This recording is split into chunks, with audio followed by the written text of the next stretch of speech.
simultáneamente terminar la acción de un antagonista y del otro. O sea, la acción del que se contrae y la acción del que se relaje, y viceversa, y rápidamente. Entonces, cuando hay falla del cerebelo, esto no se realiza.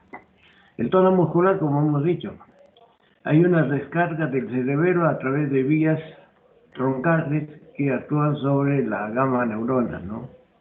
La postura, o sea, la estación bípeda, y no solo la estación bípeda, sino el sentarse o estar en una determinada posición inclinada, por ejemplo. Esto lo regula el cuerpo en función de la gravedad, y hace que determinados músculos que han adquirido ya el tono adecuado, porque esto se va adquiriendo, vayan ensayando, vayan actuando mientras se realiza esta postura. Entonces, implica de que tiene que haber nuevamente coordinación, pero acá, fíjense, no es del movimiento, sino es de la posición estática.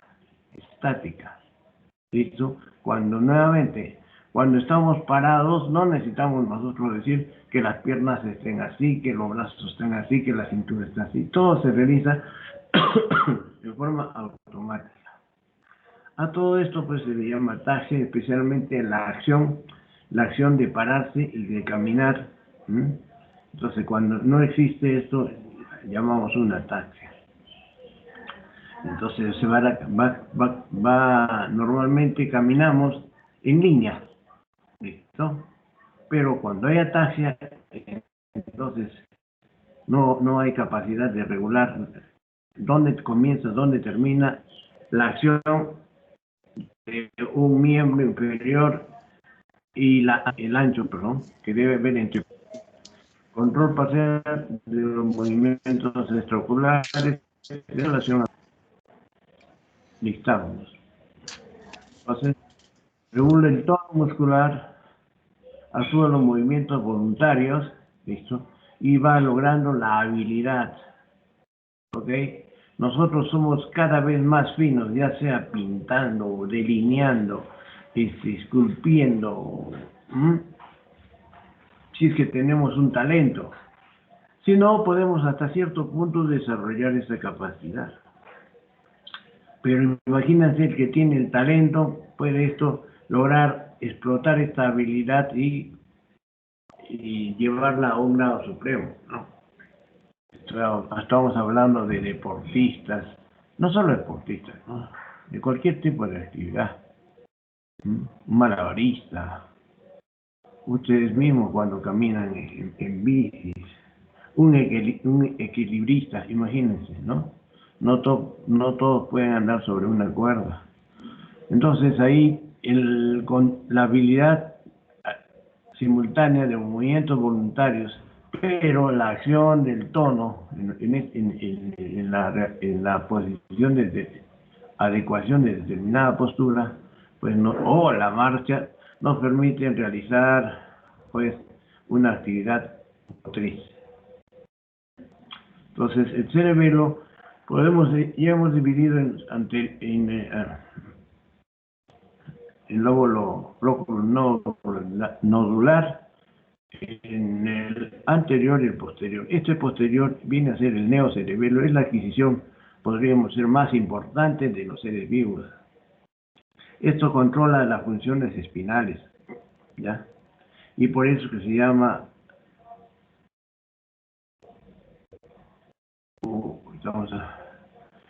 esto controla las funciones de coordinación con todo el cerebro, por eso se llama el cerebro-cerebelo. ¿Listo? Mientras que inicialmente nosotros tendríamos una actividad mínima y esto se llama el arquicerebelo, relacionado con los cambios especialmente en la postura, en el equilibrio. ¿Ok? Y tenemos otro que es el paleocerebelo, que en realidad esta adquisición no solo es propio del ser humano, sino de otras especies, en la cual se coordina el movimiento de extremidades. Por eso se llama cerebelo espinal. ¿Mm? Y este cerebelo sería el cerebelo vestibular, el más antiguo, relacionado con el nódulo flóculo nodular. Entonces, este vestíbulo cerebelo, el flóculo nodular, tiene que ver especialmente con la postura, o sea, con posiciones o reacciones o movimientos primitivos, ¿no? Coordinaciones primitivas, llamémosles así. Pero esto no. Espino cerebeloso ya. Hay alguien que está por ingresar, está sonando una llamada acá. A ver.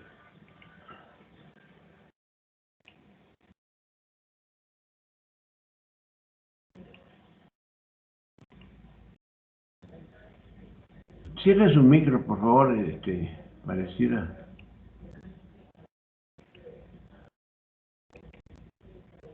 Ok, entonces estamos acá con la actividad de las extremidades. Todo esto es coordinado, ¿ah? Con las distintas partes, con el cerebro, etcétera, etcétera. No, simplemente, sino estamos hablando de la coordinación al realizar estos movimientos, ¿no? Distales, no esos simples movimientos que hacen los seres primitivos, entre comillas. Y este cerebelo ya permite la realización de actividades en relación a nuevas adquisiciones del ser humano, como por ejemplo al momento de hablar, al momento de degustar de determinada manera, al momento de mirar de determinada manera.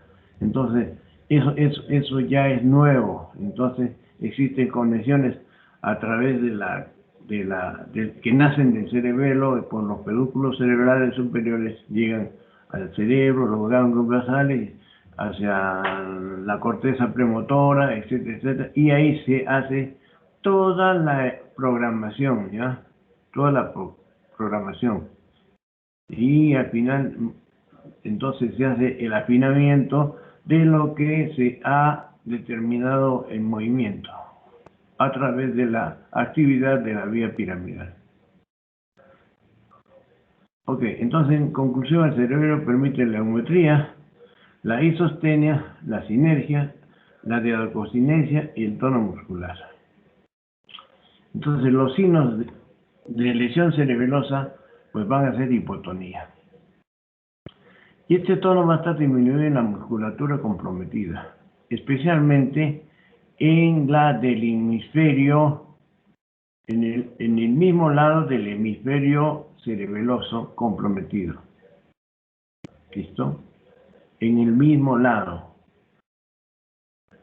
Debido a eso, entonces va a manifestarse esta hipotonía en diferentes formas. Una de las formas es los reflejos pendulares, ¿no? Por ejemplo, hacemos nosotros un reflejo como hemos visto el día de ayer, y una vez que termina el movimiento no termina rápidamente, sino que después de moverse la pierna, por ejemplo, en el reflejo pastelar, sigue moviéndose varios milésimos de segundo más tiempo de lo anormal, va oscilando como un péndulo, ¿listo? No se detiene. ¿Y eso por qué? Porque no hay control otra vez de los músculos antagonistas y o sea, de los que se contraen y de los que se relajan, en dos palabras. Ataxia, entonces, si hay asinergia, entonces significa que yo no puedo calcular. Y esto con la dismetría también. No puedo calcular al momento de que hacer un movimiento o hay titubeo en la parte final. Y esto muchas veces es origen del temblor de intención. Temblor de intención. A diferencia del temblor del Parkinson, que es de reposo, como hemos visto en la fase o en la actitud del paciente en Parkinson, ¿no? Que está encorvado y que mientras está encorvado está presentando temblor. Entonces, este es un ejemplo de dismetría, ¿no? Se pasa del objetivo. ¿Okay? hay una disartria. ¿Qué significa esto? Que los músculos encargados del lenguaje, igualito, ¿ya? Desde los músculos que tienen que activar la laringe mediante la acción del aire, podemos decir, y soltar en forma adecuada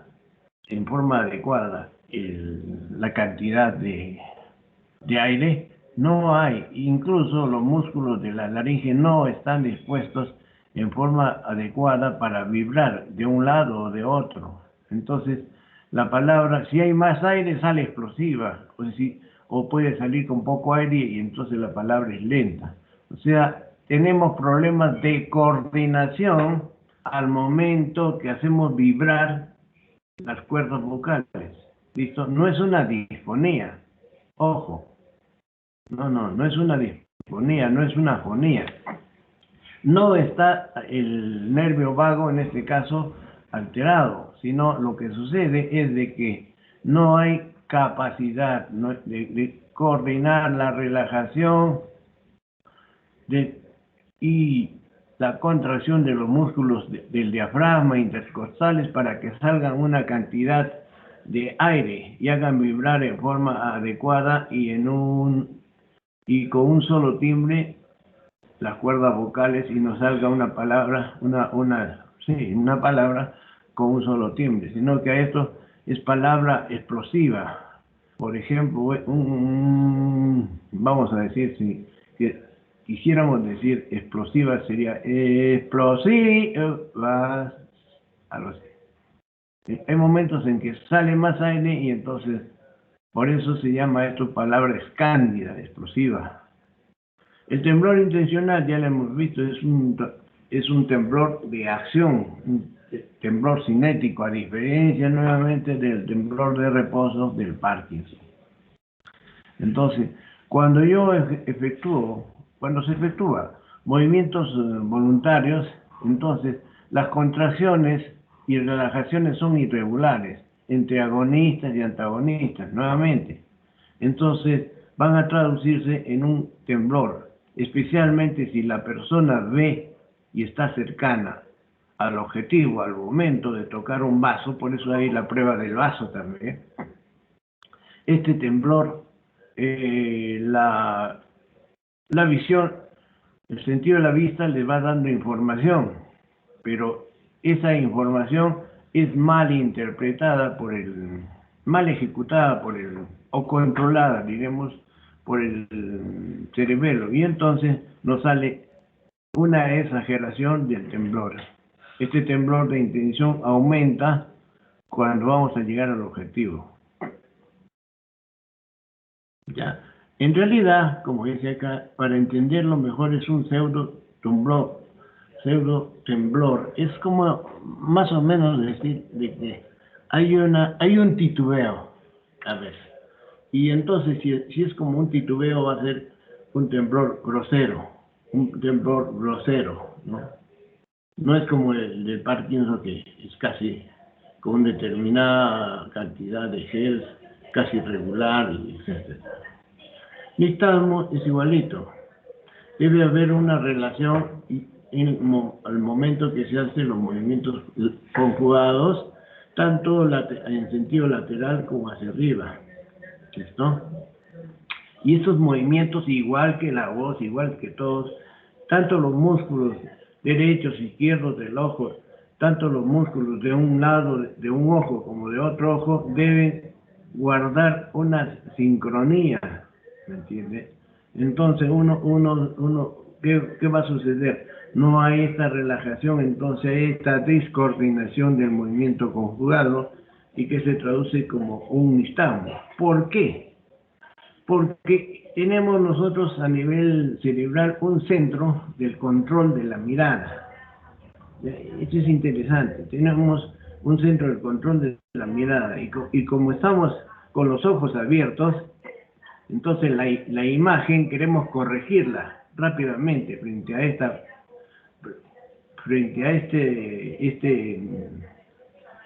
esta sinergia, ¿no? Y entonces hacemos estos movimientos pendulares por orden del cerebro, perdón. que trata de corregir.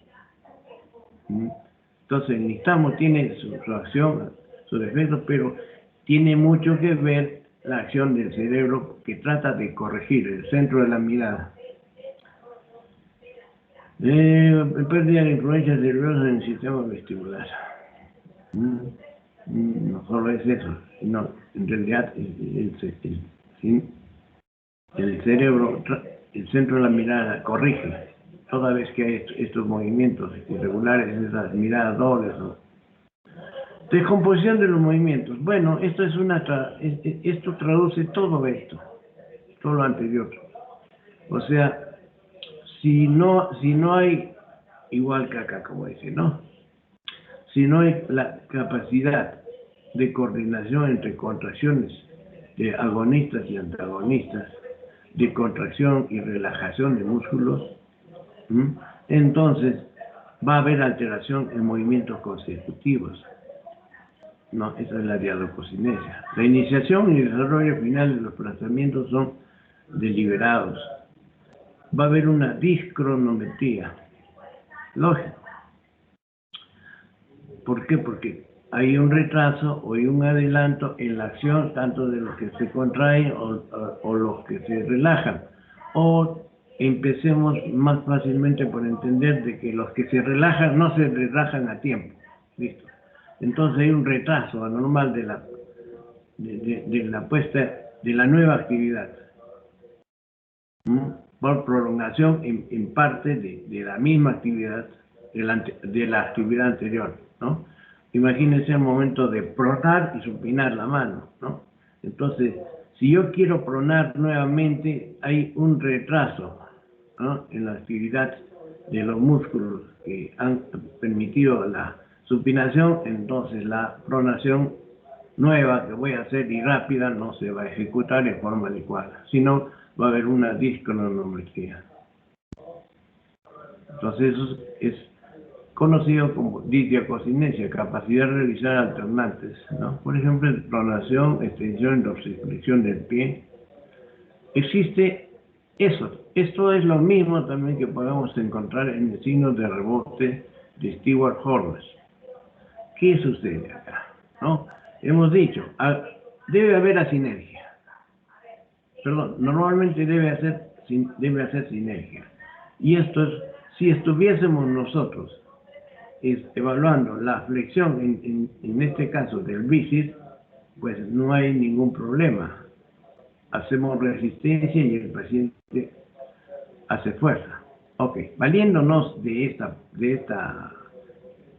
forma de examinar la fuerza, entonces significa que el paciente acá tiene agonistas y antagonistas, ¿no?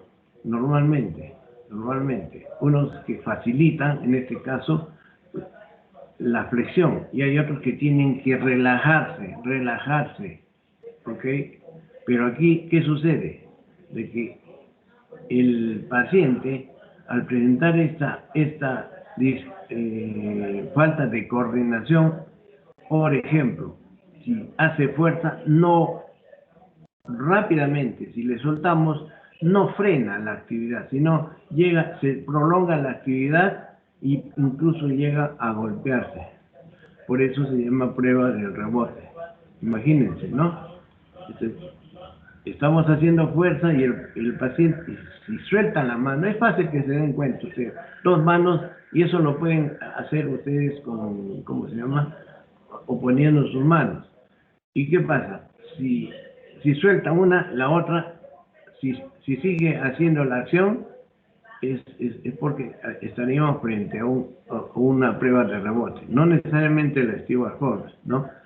Dos manos apretadas. Suelta usted una y, a ver, algo así. Esto sería lo anormal, ¿ya? Esto es lo normal. Yo suelto y listo, y queda. No, en este caso es así. Yo suelto y se va la mano. ¿Ok? Más ejemplos. Y tenemos también, debido a eso, una lateralizaciones, ¿no? ¿Por qué? Porque no hay una seguridad, y esto como hay una lateralización, el cuerpo reacciona aumentando la base de sustentación. Se llama una base. Astasia vendría a ser la capacidad de incorporarse. ¿Listo? Avancia, la capacidad de pararse, pero con estas lateralizaciones.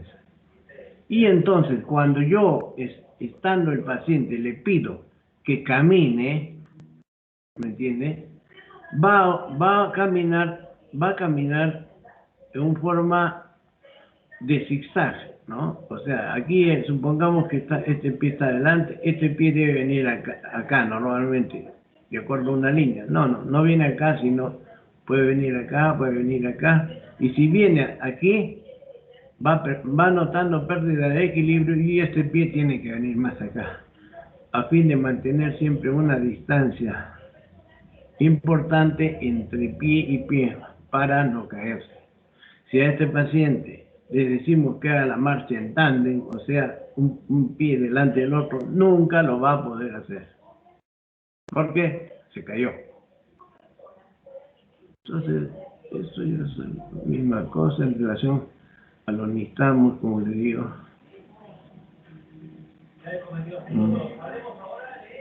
El síndrome cerebeloso, o sea, de esta parte, ¿no? Entonces lo que vamos a tener más que nada es ataxia, ¿no? Ataxia estática, ataxia a la marcha. O sea, ataxia estática vendría a ser una astasia y una abasia. Y acá va a tener la presencia de una marcha de ebrio. ¿Listo? Y como es el lóbulo flóculo nodular, que tiene que ver con los núcleos vestibulares, va a haber nistagmos.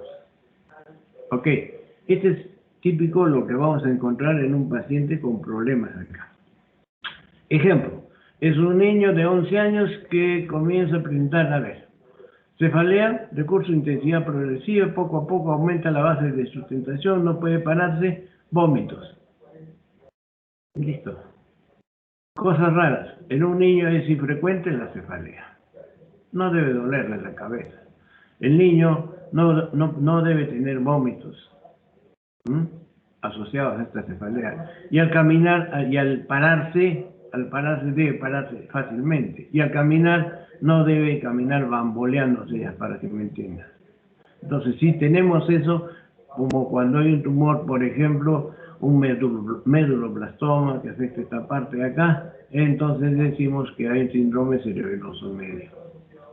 ¿Listo? O sea, está comprometiendo la parte antigua del cerebelo.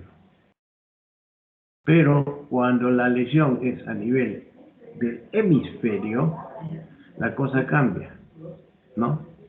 La cosa cambia. Va a haber hipotonía, ¿no? En el mismo lado de mi cuerpo de la lesión. Trastornos reflejos pendulares, temblor de intención, que hemos dicho, ataxia, con todo lo que vemos acá. Ataxia que es dimetría, sinergia, estática, ataxia de la marcha, ¿no? Y va a sumarse la didiacocinesia, el adisarse, el Stewart Holmes. O sea, ya problemas ya específicamente del motor, del control motor, de la coordinación motora. Entonces las manifestaciones de un síndrome cerebral van a ser estáticas, cinéticas, de movimientos pasivos, etcétera, etcétera. Entonces la ataxia que está mal escrita acá, descoordinación, y siempre va a tener, miren ustedes, no existe el romber. ¿Dónde dijimos que sí existe un romber positivo? En el síndrome de disociación tabética. Desviaciones, lateralizaciones, atrás hacia adelante, hipotonía, bueno, esto es raro, la catalepsia.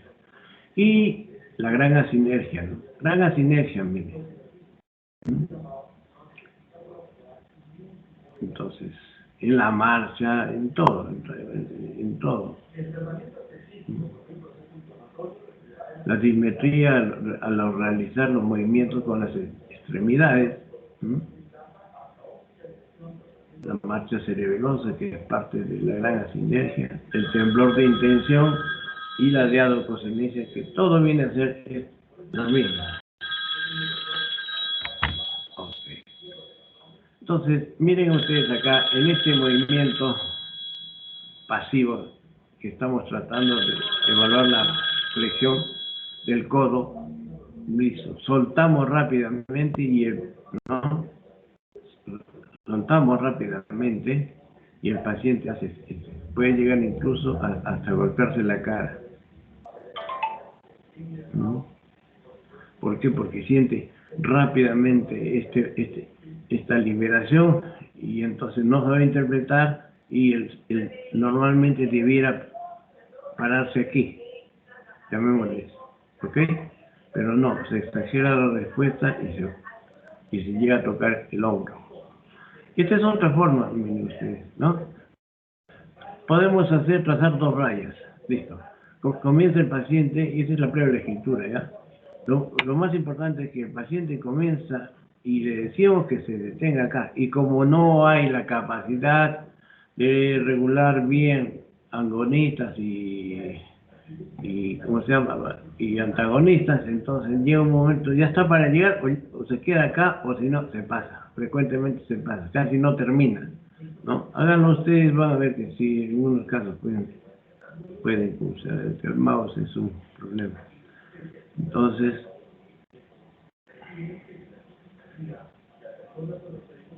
recordando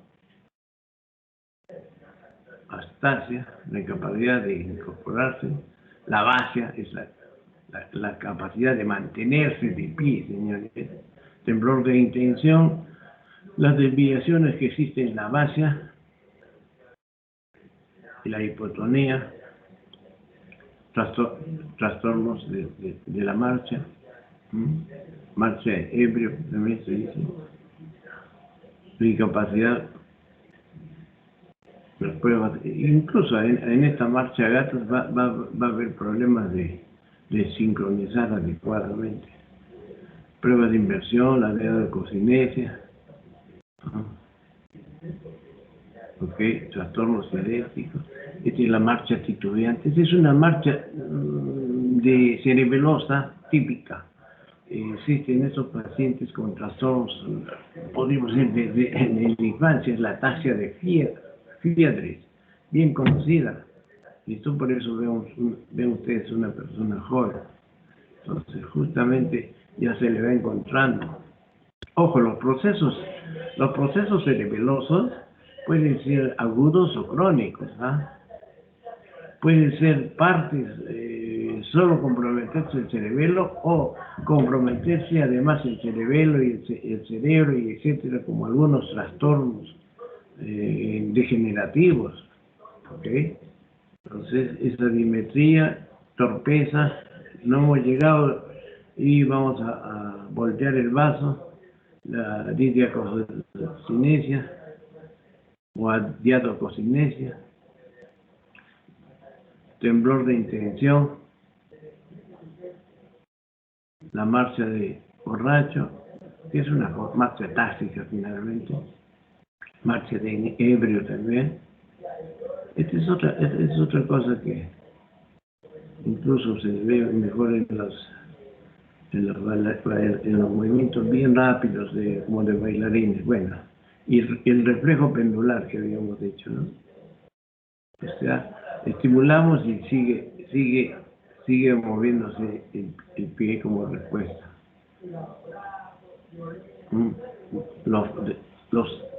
Las 2 formas de movilidad pasiva es las de André Thomas y Stewart Holmes. Ya son pruebas un poco más finitas, ¿no? Hay trastornos de escritura, miren cómo es la derecha, y hay otras como la desviación, trastornos de la paragnosia, trastornos del habla, nistagmo, la crisis cerebelosa. Todos finalmente tienen que pensar que hay un trastorno del equilibrio, por eso se llama ataxia, y esta se valora de forma estática con la prueba de Romberg simple o la prueba de Romberg sensibilizada o en tándem, ¿no? Hay que estar ahí cerca del paciente para evitar de que se golpee. Y esta marcha siempre hemos dicho, no sigue una línea, es aumento de la base de sustentación. Hasta hace la capacidad de mantenerse erguido, incluso no lograr erguirse. La base es la incapacidad para mantenerse de pie, ¿ya? Y entonces, si yo les digo que camine, ya estoy hablando de marcha en ebrio, marcha atáxica ya. ¿Ok? Esto es casi lo normal, esto es una abasia. En los cerebelosos no existe el signo de Romer. ¿Qué significa? Que está el paciente haciendo el signo de Romer, puede cerrar los ojos y no se cae. ¿Entiende? ¿Por qué? Porque el sistema vestibular está indemne. Y está recibiendo información propioceptiva por los cordones posteriores. Aquí sí, nada. Escena familiar muchas veces, ¿no? Entonces, marcha en zigzag, aumentando la separación de brazos, de piernas. Esto sucede en los pacientes, pero mucho más, pues. Obviamente, en estados de embriaguez extrema, pues vamos a tener que la persona se va para atrás, se va para adelante, lateralmente, etcétera, ¿no? Lateropulsiones. Lo han visto ustedes. La prueba de Romer, entonces, paciente con los talones y pies juntos, miren ustedes, así hay que estar acá, ok. Entonces, la dimetría con estas pruebas que ya hemos visto, ¿no? Índice nariz, talón, rodilla, ok. Puede hacerse así, se hace cerrar al paciente, se puede estar así, estático, el examinador, pero puede ir cambiando con los ojos abiertos y puede ir cambiando, ¿no? Cambia acá y el paciente debe dirigirse. Cambia a este lado el índice y el paciente debe dirigirse. Al cambiar se va a notar justamente al final la duda, el titubeo para llegar ahí, ¿no? Como una expresión de esto. Y viceversa. Está mirando y para llegar no llega a la nariz, ¿entiendes? Llega a otro. Entonces son pruebas de dimetría esta. Talón, rodilla, miren ustedes. De aquí hasta llegar al objeto o viceversa. Aquí el temblor de intención o la hipermetría. Temblor de intención en el que en reposo no está, a diferencia del Parkinson. Entonces, este típicamente es un temblor de intención, es un problema cerebeloso. Bueno, acá la de leucocinesia. Miren ustedes, acá también, ¿no? Yo puedo hacer esto. Esta es la prueba de Miller-Fisher, que no es la prueba del pinzamiento. Yo se la pongo y rápidamente, prueba de pinzamiento. No se acuerdan de lo que les dice. En la prueba del pinzamiento yo puedo poner un papel en medio y lo agarran. Acá no. Yo toco brevemente el pulpejo, pero paso rápidamente al otro y paso rápidamente al otro. La idea es hacer los movimientos rápidos, ¿no? No sé, pues, Stewart Holmes. Esta es la prueba de Stewart Holmes. Esta es la de Thomas. Yo agarro el paciente aquí, lo tomo su brazo y lo lanzo lateralmente. En una persona es probable que llegue acá y se pare, pero cuando hay ese problema comienza a bambolear y no se para. Entonces, ahí al imprimir ese movimiento de rotación, los brazos siguen oscilando. Dictamos que ya lo hemos visto. Ok. Temblor cerebeloso, más de lo mismo. Ahora no hay tiempo para esto.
Vamos a hacer una evaluación de la sensibilidad, señores.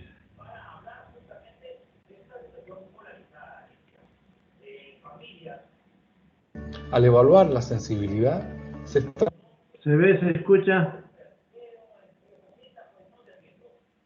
Sí, doctor. están evaluando los distintos atributos de esta. Las modalidades sensitivas comprenden el frío y calor, tacto, propiocepción y la capacidad de discriminar entre dos puntos, la intensidad del estímulo. Y los distintos atributos de esta se debe comparar en forma rutinaria un hemicuerpo con el otro. Comparar proximal y distal y comparar territorios de nervios y plexo. Es de relevancia evaluar un paciente específicamente en donde se está sospechando una lesión neurológica dada.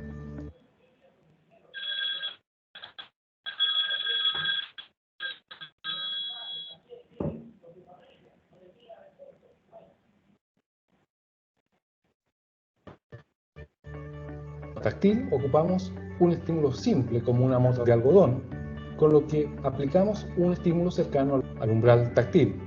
Le pedimos al paciente que cierre los ojos y que nos diga si siente o no siente. No si siente más o si siente menos, ya que somos nosotros los que graduamos la intensidad del estímulo. Con esto podemos decir que el paciente tiene o no tiene una pérdida sensitiva relevante ante una modalidad táctil. Le voy a pedir que cada vez que sienta que lo estoy tocando con este algodón me dice sí, ¿de acuerdo? Con los ojos cerrados. Sí. Sí. Sí. Sí. Sí. Perfecto. Y lo que voy a hacer ahora es comparar un lado con el otro. Cada vez que sienta me dice sí, ojos cerrados. Sí. Sí. Sí. ¿Se sienten parecidos a ambos lados? Sí. Ojos abiertos. ¿Esta sensación se parece a esta? Sí. La sensación de los segmentos proximales con los segmentos distales. Si es que tenemos un paciente con una lesión de un nervio, estamos sospechando una lesión de un nervio, vamos a comparar el territorio del nervio lesionado, por ejemplo el nervio mediano, lo vamos a comparar con el del nervio cubital. Si es que estamos sospechando una raíz nerviosa, un dermatoma lesionado, vamos a comparar un dermatoma C5 con un dermatoma C6.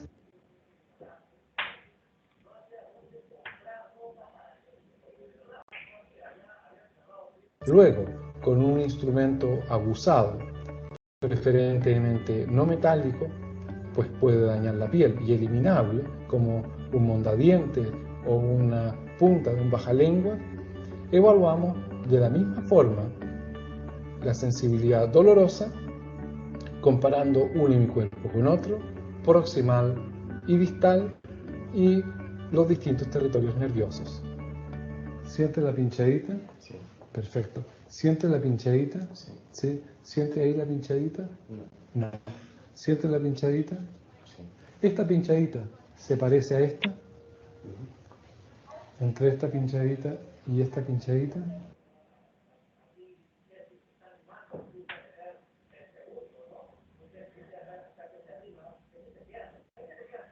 Para la sensibilidad térmica, utilizamos lo que tengamos a nuestro alcance a una temperatura inferior a la corporal. La temperatura ambiental de 20 o 21 grados, por ejemplo. En este caso, posicionaremos el diapasón y le preguntamos si siente o no y qué es lo que siente, comparando siempre proximal, distal y un hemicuerpo con otro. ¿Cómo se siente eso? ¿Frío o tibio? Frío. Frío. Frío.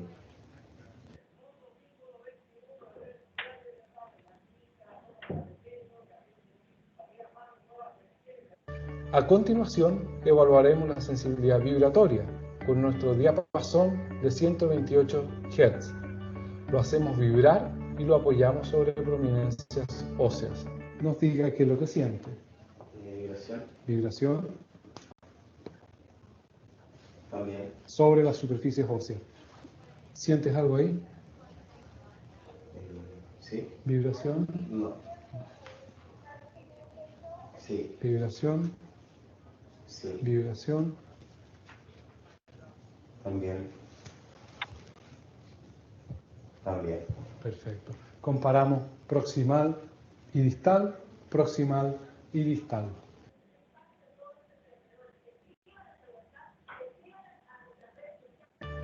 La propiocepción evalúa la posición de una extremidad en el espacio. Es recomendable iniciar el examen en el lugar en donde la sensibilidad es mayor o normal. Vamos a pedirle a nuestro paciente que cierre sus ojos y que nos diga la posición del primer dedo del pie, si está hacia arriba o hacia abajo. Tomamos la precaución de tomar el dedo por su cara lateral y no desde arriba y abajo, ya que no queremos darle una clave sensitiva adicional. Si queremos más exigencia, evaluamos el segundo dedo del pie, separando los demás dedos hacia lateral y le preguntamos al paciente la posición del dedo. Hacemos exactamente lo mismo en la extremidad superior.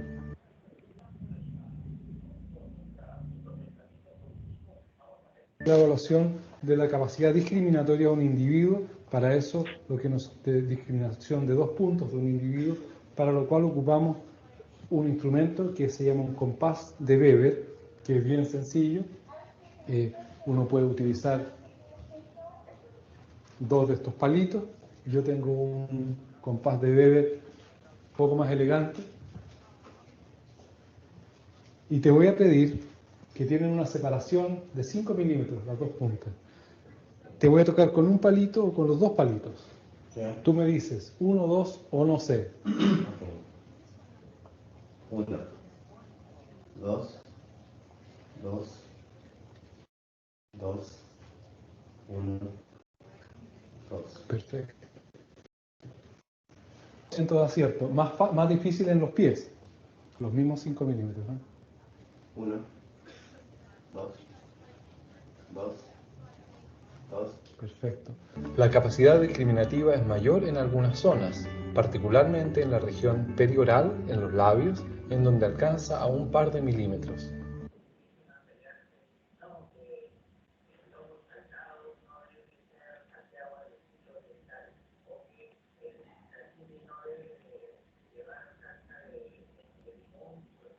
¿Alguna pregunta, señores?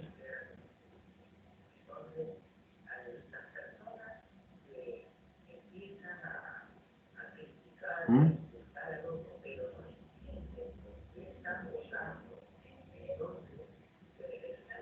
Bueno, mejor para mí.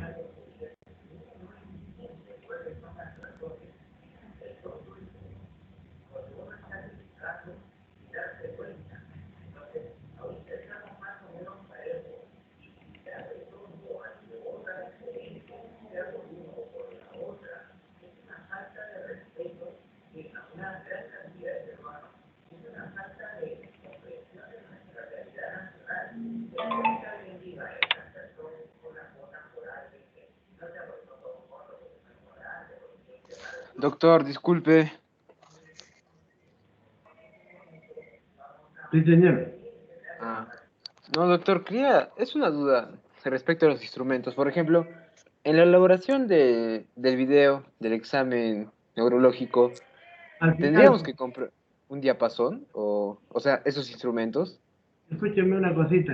He dicho yo con los recursos propios. Ah, ya, gracias, doctor. Ahí viene ya la imaginación de cada quien que puede usar, ¿no? Pero lo más importante es que lo use bien, pues, ¿no? ¿Ok? A Ya, ver, sí, gracias, doctor. ahora me desubicó dónde estaba. Por eso hay que preguntar cuando en el momento que uno le pide, les pide, por favor. Ahora, que acá tengo tanta información. A ver, bueno, a ver. ¿Se ve, señores? Sí, doctor. Gnosis es una forma de reconocimiento, ¿listo? Implica la capacidad de traducir sensaciones, la capacidad de codificar, la capacidad de percibir la información en forma de percepción, tanto de los estímulos del medio interno o del medio externo. Así de simple es la sensibilidad. Entonces, hay dos tipos de sensibilidad. Una estática, que simplemente es recepción de sensaciones. Esta es una cosa primitiva, ¿entiendes? Una, una cosa primitiva. Es un toque, un roce. Imagínense en el laboratorio un protozoo que están ahí, tocan y se una babosa y al simple toque reacciona. Ese es el tipo de sensibilidad. Pero no puede discriminar probablemente que si se trata de un alfiler, un palillo, un clavo, algo, pedazo de papel apilado, no sé. Y la sensibilidad somatosensorial esa ya nosotros la hemos desarrollado. Nacemos simplemente con la capacidad de percibir sensaciones, pero después estas sensaciones las vamos integrando poco a poco en el desarrollo de nuestras vidas con la experiencia, ¿listo? Y puede ser guardada en determinada parte en las áreas de procesión y después evocada, un proceso de gnosis, de reconocimiento. En dos palabras, imagínense la persona que no ha visto un celular en su vida, no podrá reconocerlo como esto. A un señor aislado de unos 80 años, en algún sitio le enseñamos un celular, probablemente lo pueda reconocer como un radio de esos portátiles antiguos. Eso es de acuerdo a nuestra experiencia. Todas comparten algunas características. Hay un receptor específico periférico. Todas tienen 3 neuronas, una ubicada en el ganglio de la raíz posterior, otra a nivel de los núcleos, y esta que termina en el tálamo, y esta del tálamo que termina en la corteza. Esto viene a ser el homúnculo del Pinfield semejante al motor, con una distribución, mírense, de la cara, de la lengua en las áreas de mayor proyección, la mano también, mientras que el cuerpo, el tronco, en menor proyección y hacia la cara interhemisférica. La parte roja que ustedes ven es la corteza motora y detrás la fisura de Rolando y detrás la corteza sensitiva o postmotora. Entonces, hay vías específicas de conducción: dolor, temperatura, espino talámico lateral, la sensibilidad proprioceptiva consciente por los cordones posteriores del mismo lado. Miren ustedes, aquí tenemos, de acuerdo a los corpúsculos de Pacini o terminaciones de los folículos pilosos, la sensibilidad táctil, ¿no? Miren ustedes, entra, primera neurona, entra, listo. Esta termina acá y de aquí hacia la corteza. Hay una decusación al mismo nivel, ¿listo? Al mismo nivel. Para las sensaciones de calor, de frío, Ruffini, y de calor igualito, ¿me entiende? Igualito. Se decusa al mismo nivel y ambos discurren como el fascículo, el lenisco medio, y llegan acá hacia al tálamo y de ahí al área de proyección sensitiva. Ok. Las vías propioceptivas, a diferencia, miren ustedes, ingresan, su ganglio sube y hace sinapsis a nivel de los núcleos, a nivel vulvar, pero sube por el mismo lado. Y recién se decusa a nivel vulvar.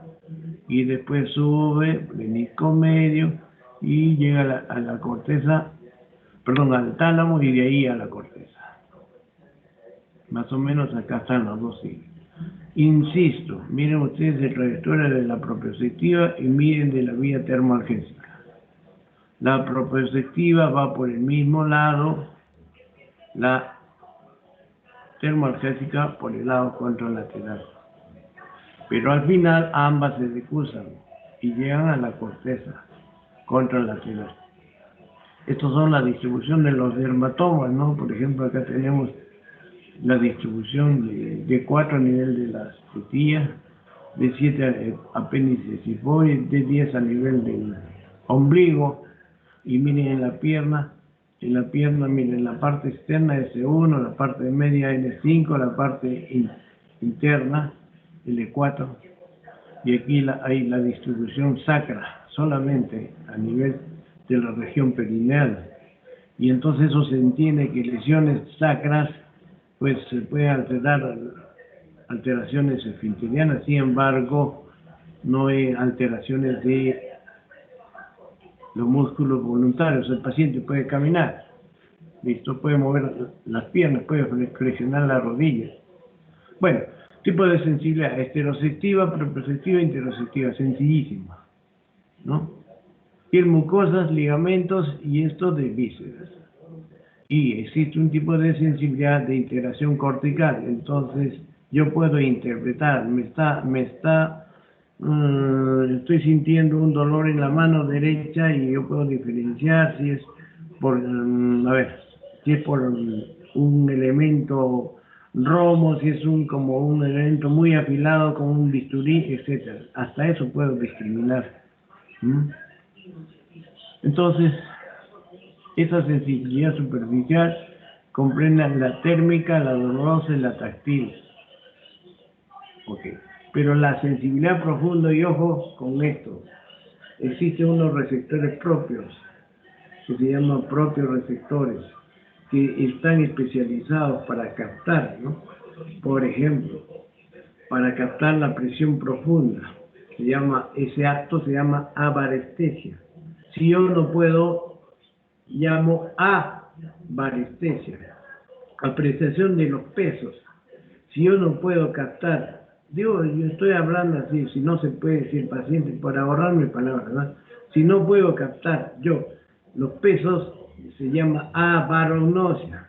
Si no puedo sentir las vibraciones del diapasón, se llama aparestesia. Si no puedo yo describir, diferenciar los movimientos segmentarios de las extremidades, específicamente los movimientos de las falanges, o al momento que me tocan determinado, no que me tocan, que me mueven determinada parte del dedo, de la mano, el dedo del pie, y si digo yo que me diga qué posición, si están hacia arriba, hacia abajo, se llama normalmente batiestesia. Si no puedo diferenciar, se llama abatestesia. Entonces, en todos estos casos, se antepone la letra A. Y la propiocepción en sí es el sentido de las articulaciones. Ahorita ustedes con los ojos cerrados me pueden decir si sus tobillos están bien flexionados o no, si sus rodillas están bien flexionadas, que si está bien hacia el centro, si está bien lateralizado, sin necesidad de mirar. A eso es. hay sensibilidades profundas y superficiales combinadas. Entonces ya este es un tipo mayor, este es un tipo de gnosis, ¿ya? Me hacen esta figura acá y yo tengo que recordar en base a mis experiencias anteriores qué cosa es, y entonces evoco que es un número 6, entonces reconozco y digo, me está dibujando el número 6. Puedes dibujarme la letra A, puedes dibujarme una figura geométrica, ¿no? Esa es la variante. En cambio, acá en la estereognosia, como vamos a ver después, es la capacidad de reconocer la configuración, ¿ya?, de los objetos, pero mediante el tacto. Entonces, puede ser el tacto, también puede ser mediante la sensibilidad. O sea, por ejemplo, me colocan un objeto pequeño. De primera intención siento que está frío. Ok, sigo examinando y veo una parte que es rugosa, delgada y una parte más o menos redonda. Y examino la parte rugosa y tiene unos canales. Ya me está evocando que tengo una llave en mi mano. ¿Ok?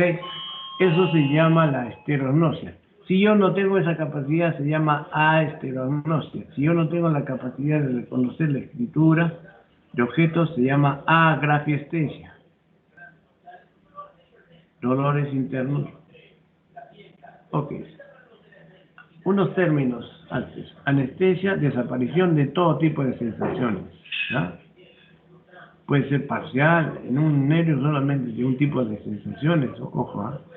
Hipoestesia, disminución. Disestesia es sentir una sensación por otra. Generalmente, vamos a ver, se estimula el tacto y se siente olor, y en su máxima expresión se llama alodinia. Hiperestesia, cuando la sensación es más intensa, ¿ya?, que lo esperado. Casos de meningitis, por ejemplo, en los casos de tétanos, una simple estimulación al paciente lo lleva a hacer contracturas, hay una hiperestesia. Parestesia, ojo, a diferencia de todas en las parestesias o hormigueos, algo así, no hay estímulos. Es una sensación de una parte del cuerpo que no está estimulada y que se siente como un hormigueo, un adormecimiento, algo así, un hormigueo, algo que está moviéndose, algo así. Y la disociación es cuando, ya hemos dicho, es cuando se pierde una modalidad de sensación y se conserva otra, en la misma región del cuerpo. Disociación tabética, disociación siringomiélica. Con eso son cuarta vez que les digo. Hay hiperestesias como lesiones del tálamo. Su máxima expresión es el síndrome talámico, pero es consecuencia crónica de un ACV hemorrágico a nivel del tálamo, conocido como el síndrome de Dejerin-Russ, ¿no? Miren ustedes varios tipos de localización de la anestesia, ¿no? Puede ser total, parcial, como disociación tabética, como disociación siringomiélica, acá están las causas, como disociación periférica en un nervio, generalizada, localizada, total. ¿Cómo se examina el paciente? Como hemos dicho en el video, como se ha visto, es una relajación física y con la capacidad de cooperar. Hay que instruir al paciente sobre lo que se le va a hacer. Hay momentos que va a tener que cerrar los ojos, ¿no?, para que verdaderamente se obtenga una validez del examen. Hay pruebas específicas para la táctil, la térmica, la dolorosa, posibilidad vibratoria, etc. Ok. Táctil, algodón, simplemente el contacto fino, ¿ya? Ok. Entonces ya hemos visto en el video, con los ojos estimulamos, el paciente debe decir toca, sí, sí. Lo mejor es cuando se le dice, al momento que sienta algo va a decir toca, ¿no? Entonces uno estimula y si verdaderamente llega a estimular, el paciente debe decir toca o no. Hay casos en los cuales uno se tiene que detener a determinada altura y decirle toca y el paciente nos dice sí, nos está mintiendo. Todo eso hay que tener en cuenta, especialmente en el TBM. Sensibilidad dolorosa, un objeto romo. La sensibilidad térmica, objetos con diferentes temperaturas. Aquí volvemos a la dolorosa, entonces miren ustedes, así, así, en diferentes partes del cuerpo. Okay. La sensibilidad profunda, la batistesia, sentido de posición, variestesia, sentido de presión, la barognosia, sentido de peso, parestesia, sentido de vibración, la estereognosia. Ok, entonces para la palestesia usamos el diapasón. Colocamos en diferentes, como hemos visto en el video, diferentes prominencias óseas, ¿no? Podemos buscar otro, la discriminación sensitiva. Entonces ver la diferencia que existe, la capacidad que existe para diferenciar dos puntos de ser estimulados al mismo tiempo, ¿no? Okay. Esta es la posicional o la batiestesia. Miren, fijo, separo, fijo y muevo. Y el paciente me dice, me está tocando el segundo, el dedo índice. Acá me dice, está moviéndose el dedo hacia arriba, hacia abajo, o no se mueve. No es el sentido del tacto, señor. Es la evaluación del movimiento. ¿Ok? Entonces, se toma, se le pregunta, ¿está para arriba, está para abajo? El paciente nos referirá para arriba, para abajo, no sé. ¿Ven? Solo se toca así. Para todas estas pruebas, por supuesto, hay que tener un entrenamiento previo, no hay que tocar las otras partes, sino dar falsos positivos. En la barognosia, distintos pesos, su falla significa abarognosia.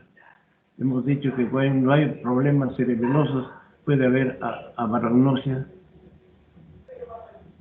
Sensibilidad a la presión es la varestesia, ¿no? Entonces yo presiono acá, es diferente al tacto. Yo no digo que te estoy tocando, sino presiono fuerte y entonces. Pero hay otras formas, miren ustedes, aquí o acá. Entonces estoy haciendo esa presión y entonces es una varestesia. La dolorosa profunda es igual, ¿no? Pero llevando a determinados sitios como este, como el tendón de Aquiles. Recuerda un pasaje en la Biblia de Jacob. La sensibilidad visceral, ¿no? Compresión del testículo, tráquea, del epigastrio, ¿no? La sensación, por ejemplo, que tiene cuando la vejiga está repleta. Y esta sensibilidad cortical o de integración, ¿me entiendes? Es importante. Entonces, ya es un tipo de hipnosis. Entonces, puede haber esta discriminación, como hemos dicho, entre puntos, y lo importante es que el paciente nos diga si siente uno o si siente dos, ¿no? Depende de la separación. Hemos visto que hay áreas que tienen mayor cantidad de puntos receptores, como la lengua. La espalda hay más o menos cada 4 o 7 centímetros, ¿no? Entonces, si yo estimulo la espalda, sentiré y pasará. Y el otro tendrá que estar separado más o menos unos 4, 5 o 6 centímetros para que me responda que sienta 2. Mientras que en la yema de los dedos, con un pequeño espacio, ya el paciente siente. Esa es la idea, discriminar dos puntos al momento de ser estimulados. Para esto se usa el compás de Weber. Miren, formas. Y esto es la estereognosis, identificación, ¿no? De una llave, de un tornillo, en base al tacto, con los ojos cerrados, simplemente por la palpación. Me dices una moneda, puede decirme hasta 2, 3 monedas. ¿Mm? Me puede decir de diferente tamaño. Esa es la capacidad. Si hay alteración, se dice que hay una astereognosia. La grafestesia, ya hemos dicho, ¿no? La capacidad de distinguir figuras, objetos, números, letras, no objetos, sino figuras cuando son graficadas en la mano. O sea, yo hago un dibujo en la palma y el paciente me debe identificar en base a su conocimiento. Si nunca ha visto un cuadrado, el paciente en su vida va a reconocer. Todo esto es capacidad de hipnosis, de reconocimiento. ¿Sí? Listo. Igual. Esto es una prueba también que se llama extinción, no se sabe explicarla mucho. Al mismo tiempo estimulo dos zonas simétricas y llega un momento en que el paciente solo siente una. Okay. Topognosia. Bueno, en algunos pacientes con unos problemas, forma de dolor profundo. Entonces, ya hemos dicho que puede haber lesiones sensitivas del nervio o raíz. Entonces ya tenemos alteraciones o síndromes sensitivos. Hay alteraciones cerebrales, por ejemplo, traducidas en mianestesias corticales. Pueden ser capsulares, que pueden ser simples o acompañarse de componente motor, o simplemente ser talámicas, solamente subcorticales, pero a nivel del tálamo, en el área de donde termina toda la segunda neurona, ¿no? Entonces, las lesiones cerebrales, va a haber una hemianestesia contralateral, señor, y una hipoestesia profunda. Bueno, algunas características. Lo mismo, el tálamo. A nivel del tronco, entonces, la cosa va a ser diferente. Va a haber una hemianestesia contralateral, según sea el sitio, ¿verdad? Lo más frecuente a nivel vulvar, una hemianestesia contralateral. Las lesiones cerebrales son hemianestesias directas. Aquí son hemianestesias alternas. Entre la cara y el miembro. El tronco es lo mismo. Alteraciones medulares ya hemos revisado bien, ¿no? Una hemianestesia medular, un Brown sequard, una paraplegia de tipo sensitiva, sesiones medulares completas, ¿no? Con problemas motores ayudados, síndrome de coronas posteriores. ¿Listo? Acá hay hipopalestesia, hipoestesia táctil epicrítica, ataxia tabética, hiporreflexia profunda, nivel patelar y aquiláneo, síndrome de cordones anterolaterales,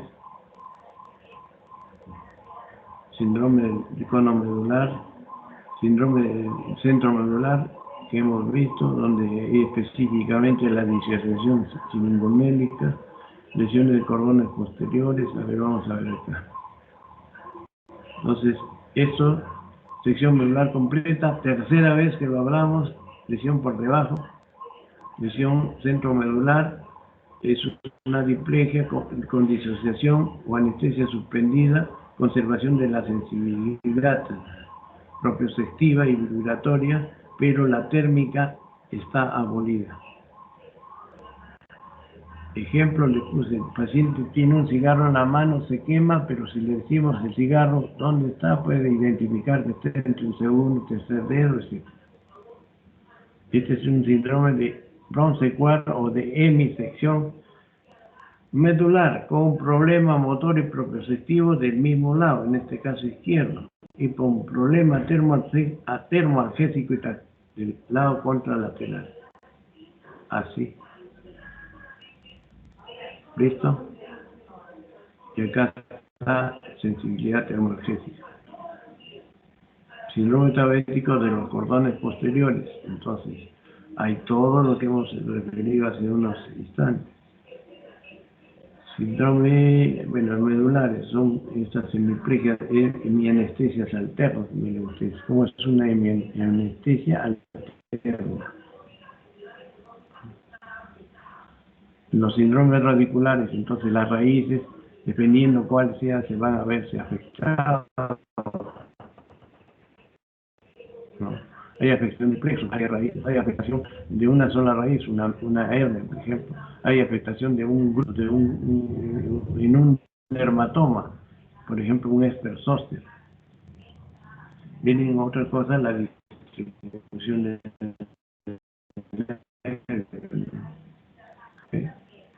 Yo tengo, por ejemplo, un Esper-Zoster acá, tengo que sospechar en este caso que la raíz,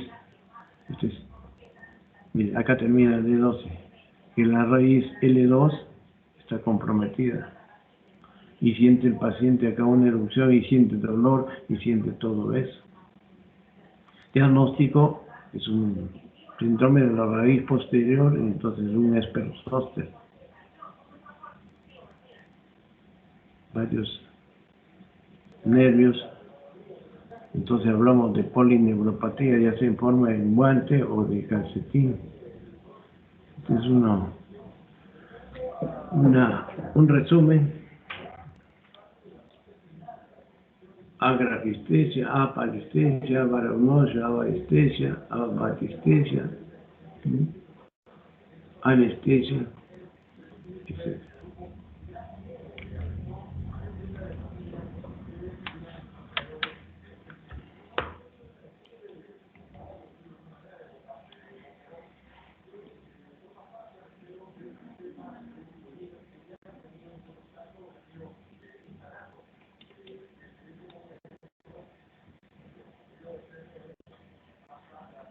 Ok.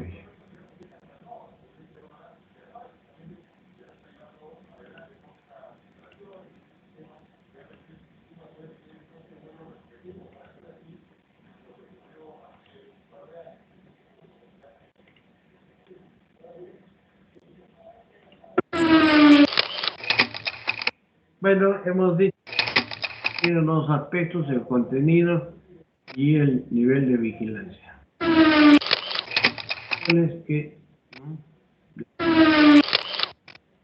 tanto del contenido que tiene su asiento en la corteza como del estado de vigilancia que tiene su asiento en la... Entonces, ¿qué pasa? El paciente que podemos estar examinando puede estar consciente o inconsciente. ¿Listo? Ahora vamos a ubicarnos del paciente inconsciente, o sea, con trastornos del nivel de vigilancia, tratando de determinar en esta alteración de tipo cuantitativa cuán dormido está, cuán despierto está, cuán en coma está. ¿Ok? Eso. Entonces, estas, como el sopor, el estupor, ¿cuál es la diferencia? Acá se necesitan estímulos dolorosos, profundos. ¿Listo?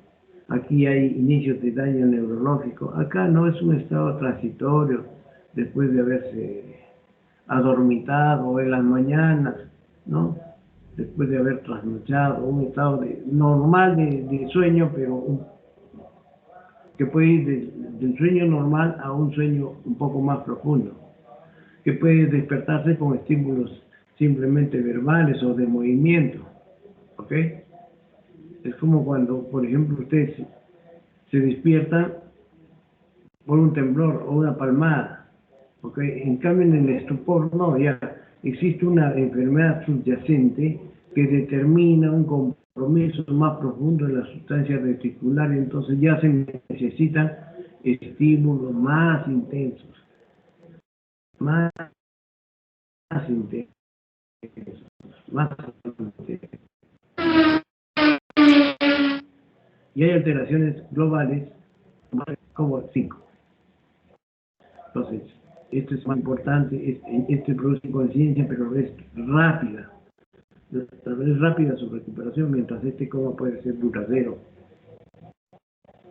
como bastante, bueno, algo duradero, muy duradero y tremendamente duradero. O sea, un coma puede ser reversible o irreversible.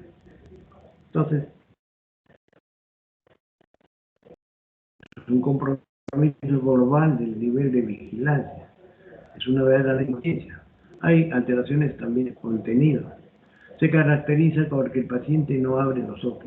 ¿Qué significa esto? Yo examino a un paciente, está en una cama, pienso yo que en coma, le flexiono el cuello, el paciente padea o abre los ojos, significa que ha salido del coma.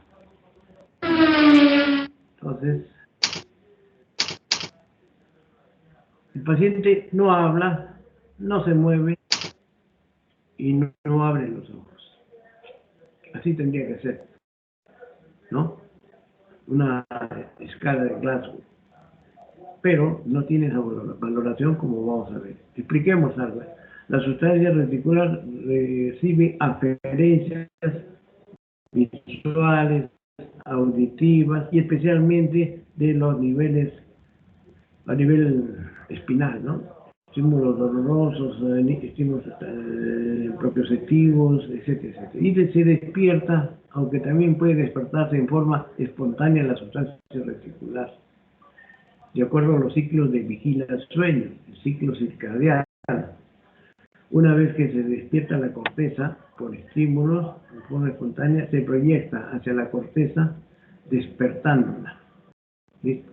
¿Listo? Y en ese momento tenemos contenido y conciencia.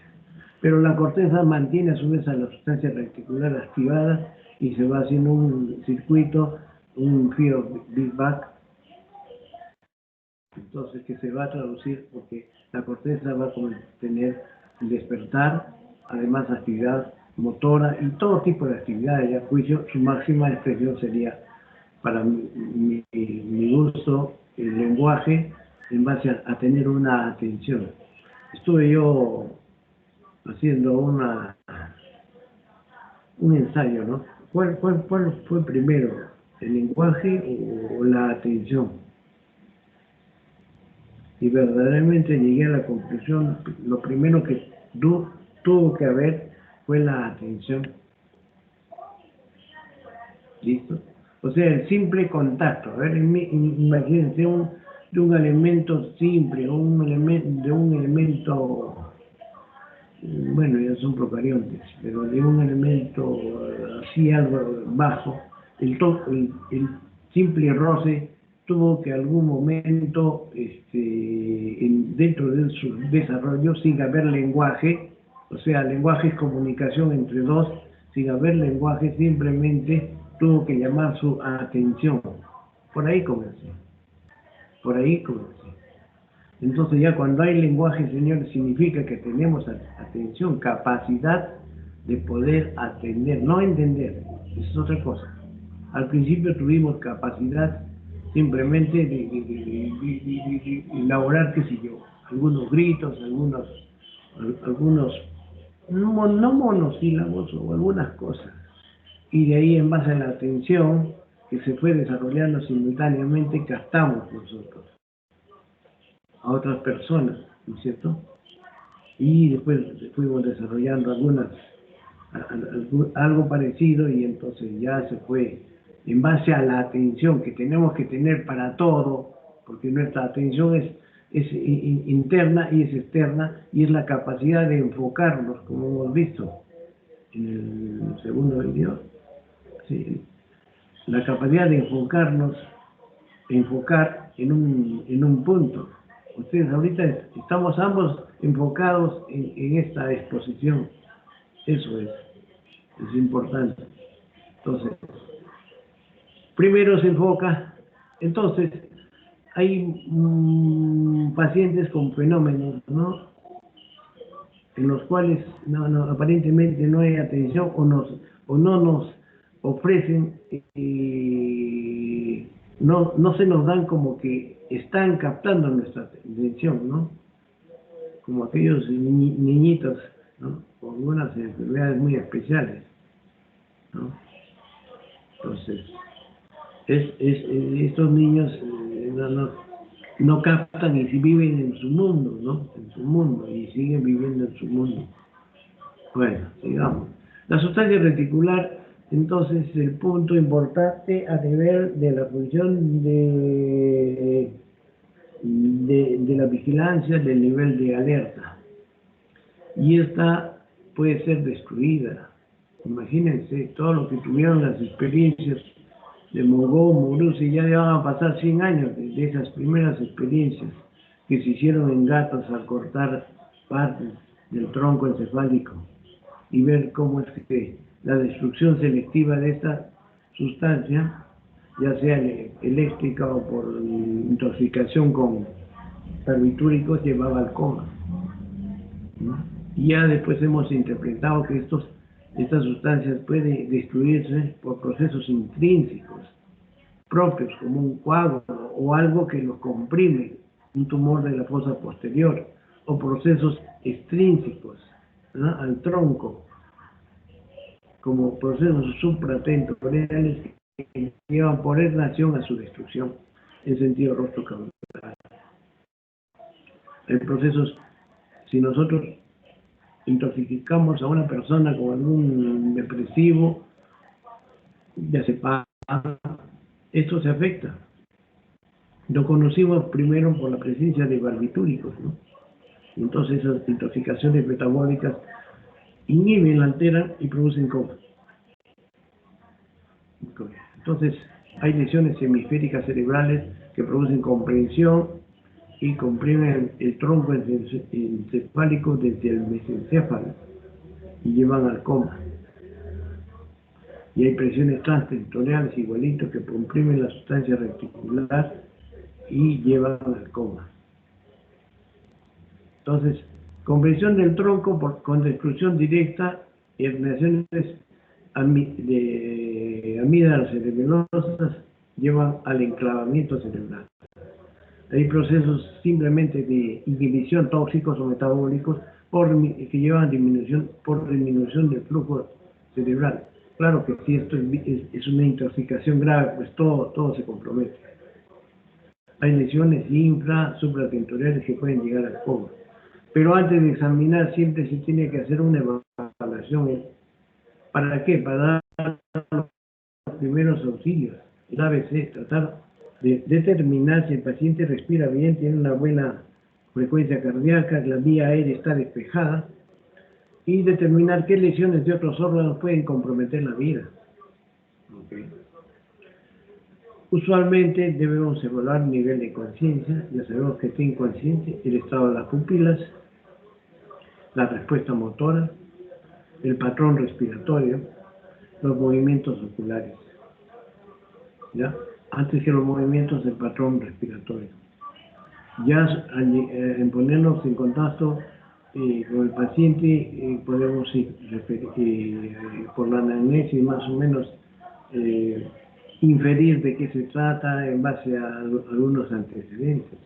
O en el examen físico, de acuerdo a lo que el paciente está, el olor de su respiración emanando en su respiración, entonces podemos decir es un coma etílico, diabético.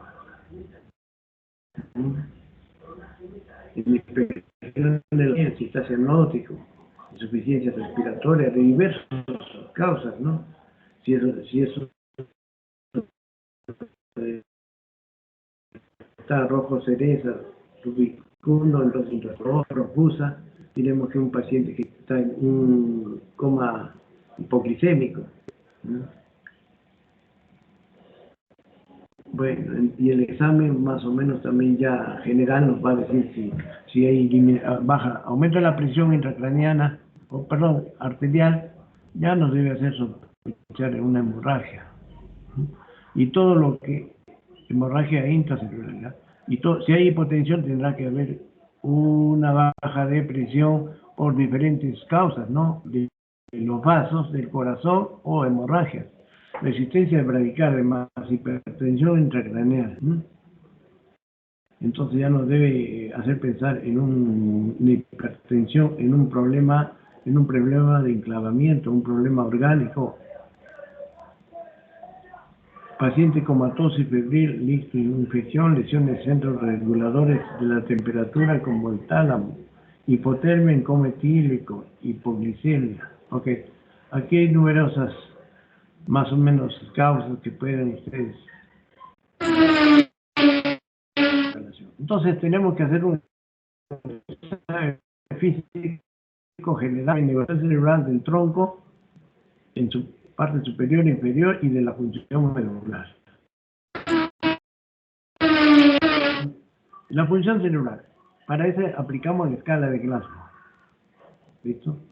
¿Qué cosa es la escala de Glasgow? Es una escala que trata de buscar la mejor respuesta motora, la mejor respuesta verbal y la mejor respuesta de apertura ocular. ¿Listo? Esto es, y vamos a aplicarla con estímulos simplemente de voz o llegar a estímulos dolorosos, ¿no? Aquí, frente a estímulos dolorosos, habla el paciente. Frente a estímulos dolorosos, el paciente hace reacciones anormales, como de decorticación, o sea, flexora anómala, o de descerebración, una respuesta extensora. Yo estoy frente a una respuesta extensora, yo hablo ya de un paciente que está en Glasgow, que tiene la calificación en motora de 2. Y la verbal es un lenguaje orientado, coherente, o confuso, desorientado, y aquí es ya inapropiado, comienza a decir cosas que no van. Acá simplemente gritos, pero asociados a defensa, y aquí hay ausencia de toda respuesta. Esto puede más o menos, ¿no?, en base a preguntas, usar estímulos dolorosos y las respuestas diferentes que vamos a obtener. Localiza, moviliza espontáneamente o a la orden, localiza si al estímulo doloroso, al estímulo muy doloroso, reacciones de decorticación, de descerebración. Acá gruñe, cualquier pregunta, quejidos, de aquí ausencia. Se puede repetir cada 5 minutos y nos va dando la evolución. Esto es fácil de aplicar, no cuesta nada. Ahora se usa la escala POR, donde se ha agregado ahora la respuesta ocular y el patrón respiratorio. ¿Listo?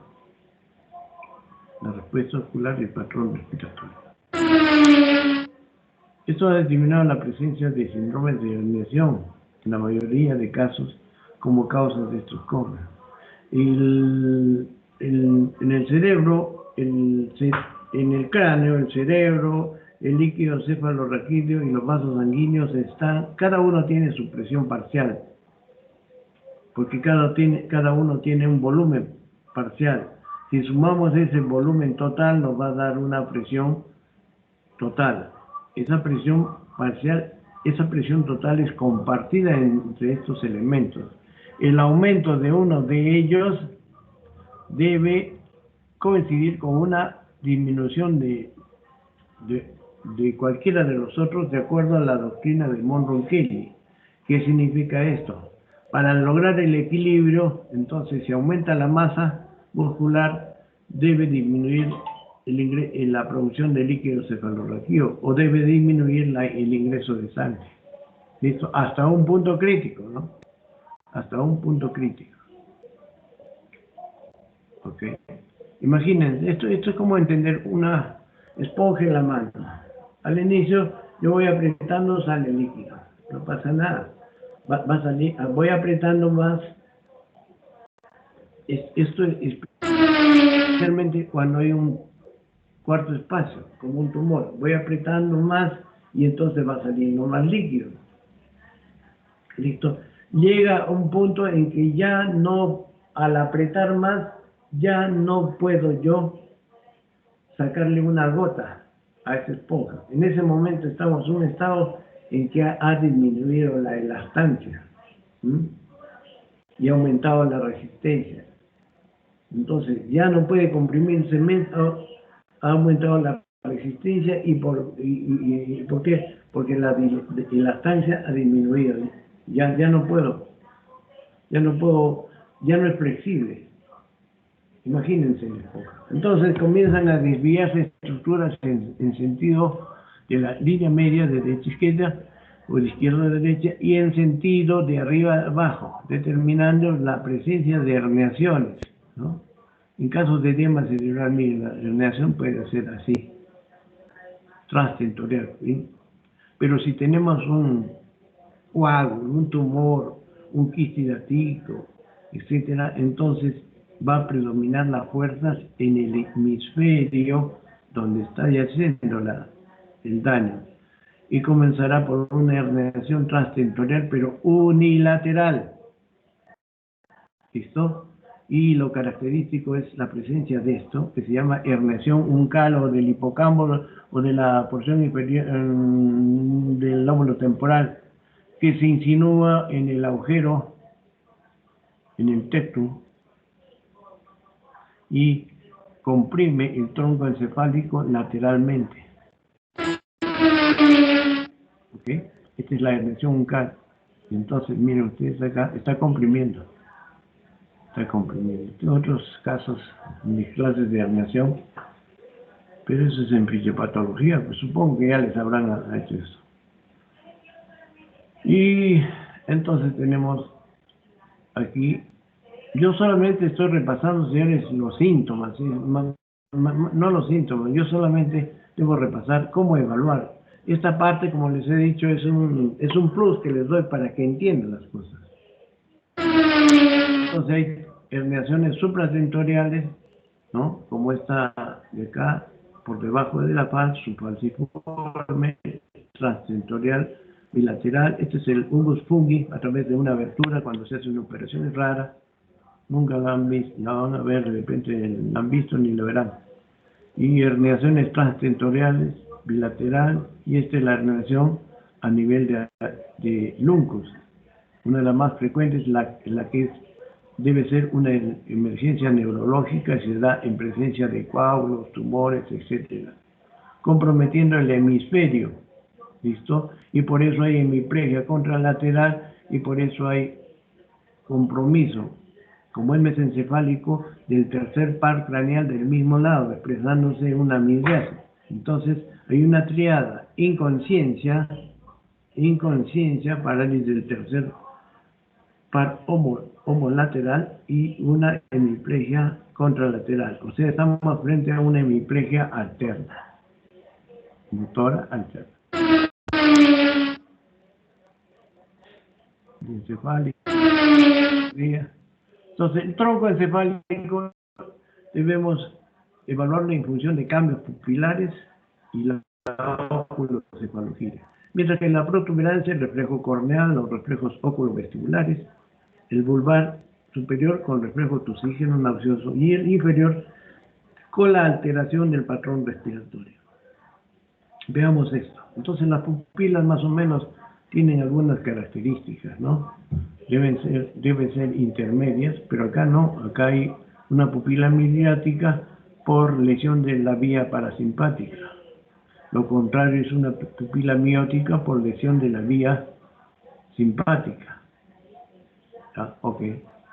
Pero, ojo, esto podemos encontrar porque hay lesión del tercer par craneal, pero afectación de las vías simpáticas son casi externas al tronco encefálico.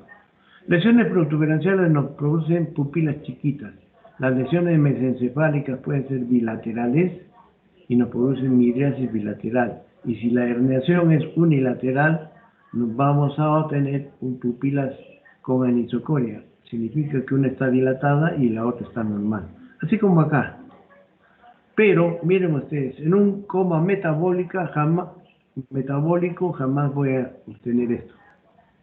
En una intoxicación por drogas, alcohol, lo que sea, no voy a obtener una pupila midriática y una pupila normal. Pupila midriática significa compromiso del tercer par craneal, señores, por herniación. Y en los comas metabólicos No hay herniaciones unilaterales. Puede haber al final bilaterales, ¿no? Con miriasis bilaterales. Entonces miren la relación de las pupilas a nivel del tronco encefálico, especialmente en el tectum, vamos a encontrar miriasis bilateral. Aquí a nivel unilateral vamos a encontrar anisocoria. ¿Okay? Esto me indica que el lado izquierdo está comprometido. ¿Ok? Y que voy a encontrar un déficit motor del lado derecho. Paciente inconsciente, pupila midriática izquierda y déficit motor derecho. Me habla de uncus, herniación del uncus. Es una urgencia neuroquirúrgica, neurológica. Debe ser operado ya mismo. Estamos hablando frente a esto, ¿no? Miren ustedes, en una lesión, vamos a hablar, por ejemplo, metabólica. Las pupilas son pequeñas pero reactivas, mientras que aquí es una pupila midriática. Esta es otra emergencia. Puede que haya sido un paro cardiorrespiratorio y el paciente está así en coma y con pupilas midriáticas y apenas respira, ¿no? Entonces, y las pupilas más chiquitas son las en punta de alfiler o a nivel de lesiones protuberanciales. Pero ojo, eso no debe interpretarse en conjunto, ¿no? Debe interpretarse. Para eso nosotros tenemos que fijarnos del patrón respiratorio. Si la respiración está normal, ¿ok? Y la pupila está así dilatada y anisocoria, bueno, pues algo, estamos a tiempo. Pero si tenemos una pupila midriática y la otra poco reactiva y tenemos hiperventilación o respiración apnéuxica, ya estamos un poco tarde. El patrón respiratorio, como vemos, nos va indicando el nivel de lesión, el nivel diencefálico, a nivel protuberancial, a nivel troncular, ¿no? ¿Me entienden? Nivel vulvar. Diferentes sitios nos van diciendo la respiración. Acá hay una chest stroke, acá hay una hiperventilación de Kussmaul, que se llama también. Y aquí es la ataxia que finalmente termina en el apnea, por compresión del centro respiratorio que está acá. ¿Listo? Hasta acá son lesiones que más o menos van comprimiendo, pero cuando llega la lesión acá al sótano, ahí tenemos problemas. Entonces hay que interpretar los fenómenos pupilares con los patrones respiratorios para más o menos asumir el nivel de lesión. Para eso se aplican estímulos dolorosos, intensos. Okay. Entonces miren ustedes acá este nivel y nos dicen lo siguiente. El hemicuerpo derecho, el hemisferio derecho está comprometido y acá ya tenemos hasta Babinski y una respuesta. En el izquierdo todavía funciona, el paciente localiza. Se profundizó la lesión y estamos a nivel protuberancial. ¿Listo? Mesencefálico. Y tenemos aquí, miren ustedes, reacción de decorticación. Acá está el tectum, todavía el tectum. Pero si hay una lesión por debajo del tectum, como les dije antes, se produce lesión de descerebración. ¿Por qué? Porque los núcleos vestibulares actúan, ¿listo? E inhiben la respuesta inhibitoria que hacía la vía cortical. Entonces va a predominar las respuestas en extensión. Entonces va a haber extensión de miembros superiores y de miembros inferiores. Para eso podemos aplicar todo este tipo de estímulos.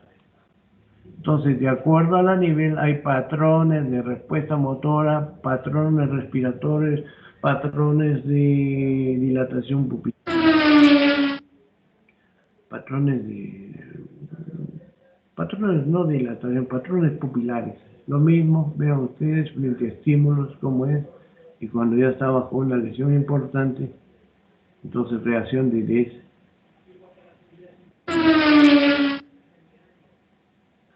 una hernia uncal, entonces esta, la 1, parálisis del tercer par, en este caso izquierdo, del motor derecho, con una hemiplegia en un paciente inconsciente.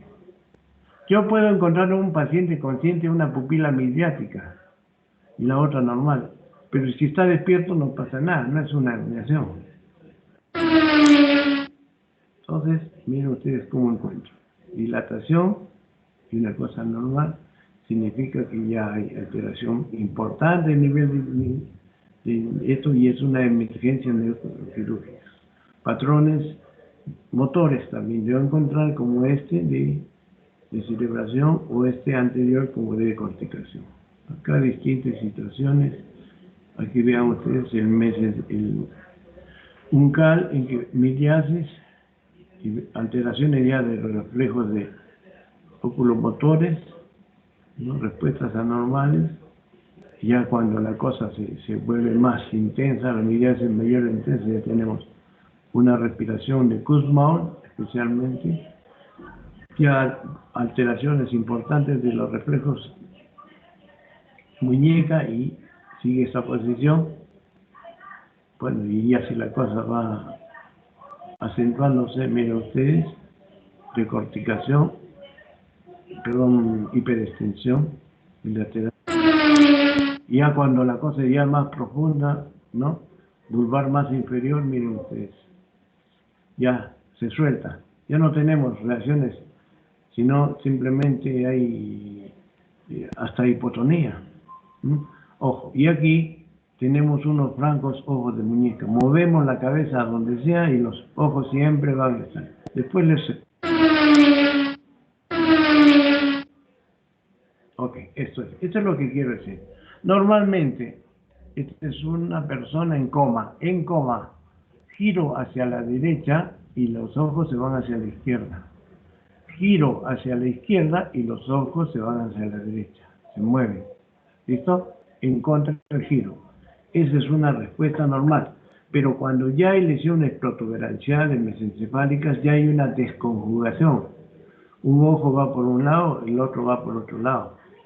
Pero cuando ya en la lesión es más importante, protuberancial, donde se lesiona el fascículo longitudinal medial, que es el encargado de la mirada conjugada y los reflejos de oculocefalogiria, entonces al girar yo a la derecha, la paciente sigue igual, mirando como si fuese unos ojos, una muñeca de caucho, ya, lo que me entiendo, o de hule, igualito acá, y si giro a la izquierda, igualito va a mirar. Esto se llama ojos fijos o, si no, reflejos oculocefálicos ausentes, sino ojos de muñeca. Acá no. Ok.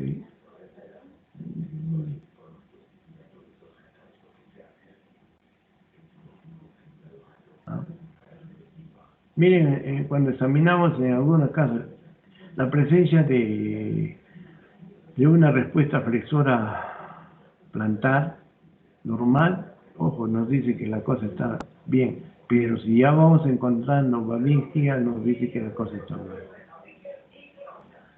Okay. En la fase vulvar, como la imagen nos dice, ¿no? Determinar respiración jadeante, fallo de la respiración, liberación, dilatación pupilar, fallo de reflejos, presión arterial cae, o sea, entró, no mejor vida. Realmente para que entiendan los reflejos, ¿no? Oculomotores y oculovestibulares, ¿no? Entonces yo giro hacia la derecha, los ojos se van. Giro hacia la izquierda, los ojos se van. ¿Listo? Cuando hay lesiones del fascículo ya hay desconjugación.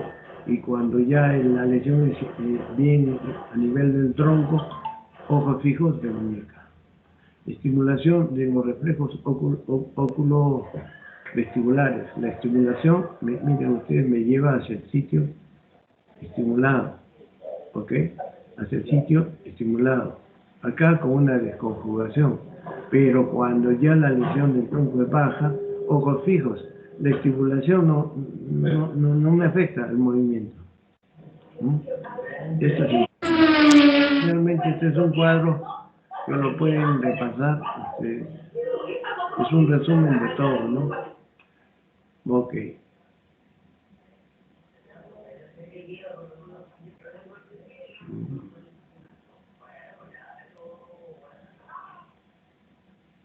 Bueno, martes de verano no vamos a hacer, señores, porque hemos hecho más de lo que pide la cátedra. ¿Alguna pregunta, señores?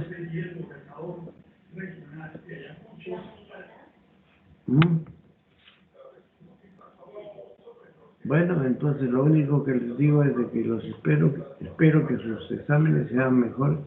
Y porque hay unos grupos, a ver, les voy a decir, los grupos primeros, 1, 2, 3, 4, 5, 6, van bien, tienen notas altas. Los grupos 24, 23, 21, 20, así, 19, no sé cuál, creo que ustedes son 19, bueno. Ya, diré, los últimos grupos tienen notas bajas. ¿Alguien me puede explicar por qué? ¿Hay alguna razón?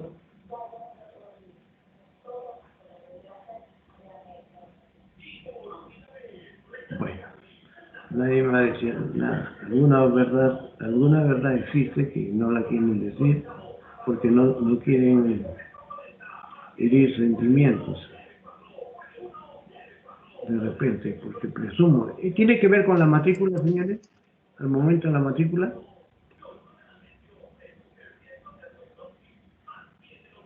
Al No momento creo, doctor. No creo, la pero verdad. que se formaron inicialmente en los grupos, sí. Que se formaron, o sea, no entiendo. No, es una especulación, olvídela mejor. No, es una. Solo me llama la atención. Listo. Solo me llama la atención. Perdón. Y no encuentro explicación. Señores, no les deseo suerte, porque la suerte no existe así en estos casos de formación. La nota la han ido haciendo y la van haciendo ustedes desde el primer día con la atención, con la disposición que le han puesto a esta práctica. Eso es parte, la perseverancia, la disciplina que han demostrado en cada momento, ¿no? Ese es el momento en que verdaderamente podríamos decir de que ser consecuentes, ser,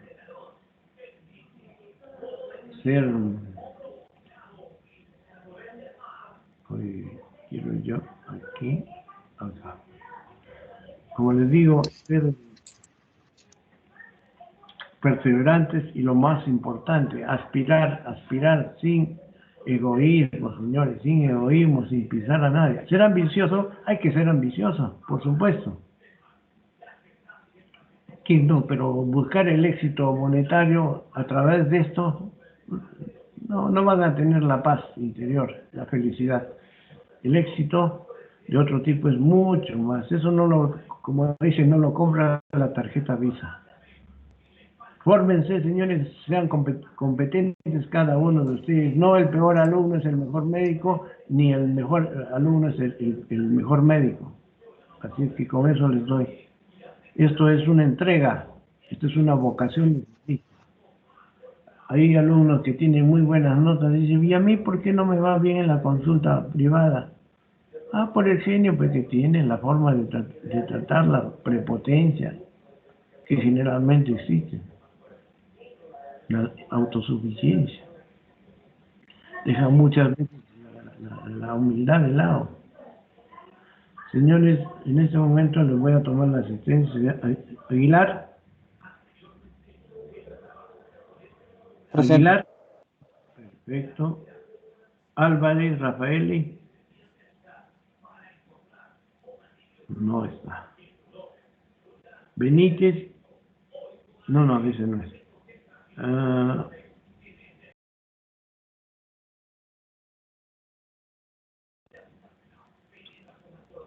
No está.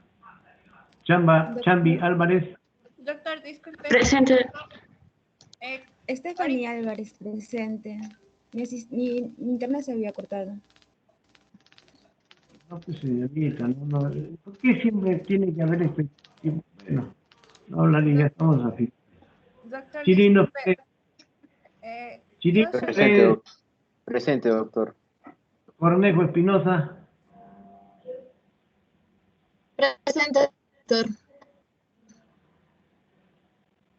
Crispín Tinoco. Presente, doctor. Delgado Bayón. Presente, doctor. Atlante Luna. Presente, doctor. Gallegos Mamani.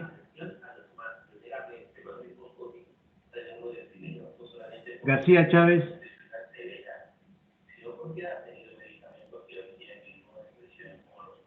Huacacio Ceballos. Presente, doctor. La vi. Señorita Gabriela Guamán.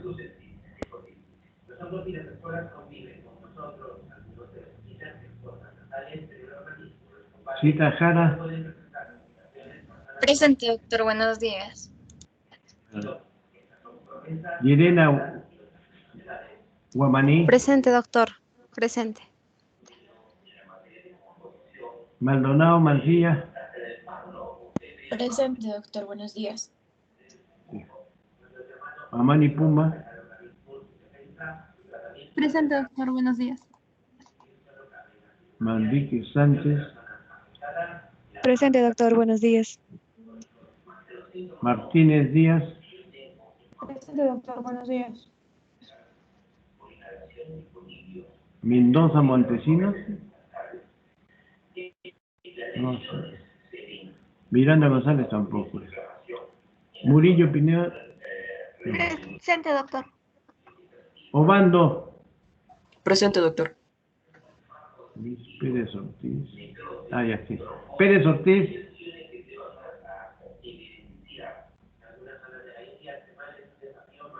Rivera Mendoza. Rondón Zucapuca. Ahí sí debe ser. Presente, doctor. Buen día. Salas Sánchez. Salas Chávez. Solís Vera.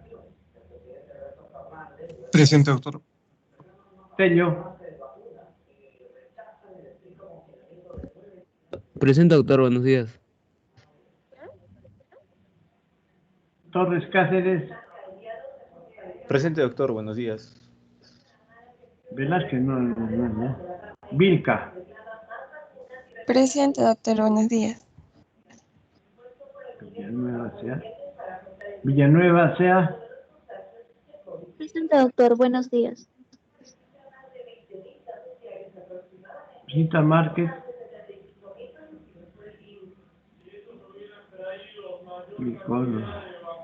Allá es. Manuel Ceballos. Presente, doctor. Buenos días. Doctor, disculpe, presente. Zaira Márquez, se entrecortó hace rato. Muy bien. Doctor, Rodrigo Mendoza, fui al servicio higiénico un momento. Perdón. Cita Ornella. Presente, No. doctor. Buenos días. Ok. Doctor, disculpe. Soy Carla Candia. En el momento que me llamó, mi imagen se congeló como unos 5 segundos y ya había pasado la otra persona. Esto sucede en estos tipos de hechos. Voy a revisar yo la asistencia en esto y de acuerdo a eso, ¿no? La permanencia también, quienes han estado, etc. Bueno, señores. Doctor, una consulta. Con todo gusto. ¿De qué plataforma prefiere usted que le enviemos el correo? ¿Del correo institucional o de nuestro correo personal? Mire, una cosa. Es preferible, a ver, si lo hacen, es preferible como todos que lo hagan del mismo esto para poderlos calificar uno detrás de otro. Prefiero yo no el correo institucional. Porque me llegan a mí todos juntos y a una hora determinada y comienzo yo a calificar uno detrás de otro, uno detrás de otro. ¿Me entiendes? Además, el correo institucional en cuestión de video siempre he tenido problemas. Y las disculpas por lo tanto de ustedes, no me sube. ¿Mm? En cambio, el otro, señores, no se extiendan. Yo reviso cada video, como son 8 puntos, yo reviso y entonces hay partes de esto. Tengan cuidado con las espaldas, tengan cuidado al momento. Hay gente que no respeta al paciente. Hay quienes se comienzan a estar riéndose, hay intimidad, por supuesto, pues con las personas, ¿no? Pero por eso no es como para que se rían, etcétera, etcétera. ¿Ok?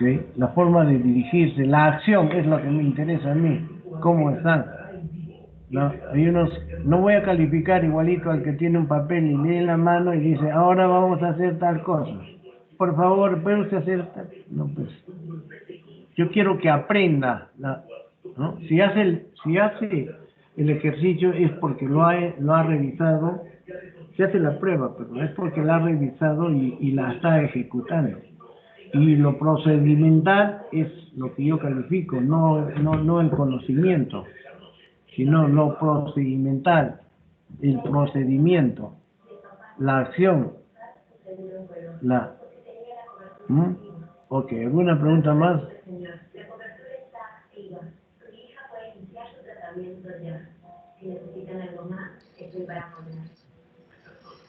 No, doctor, muchas gracias. Ok, las gracias a ustedes. Bueno, solo les digo que les vaya bien. Suerte no. Cada uno labra su destino, forjadores de su propio drama, señores. Eso es todo, hasta luego, ojalá nos conocemos presencialmente. Hasta luego, doctor. Gracias por la... Hasta luego, doctor.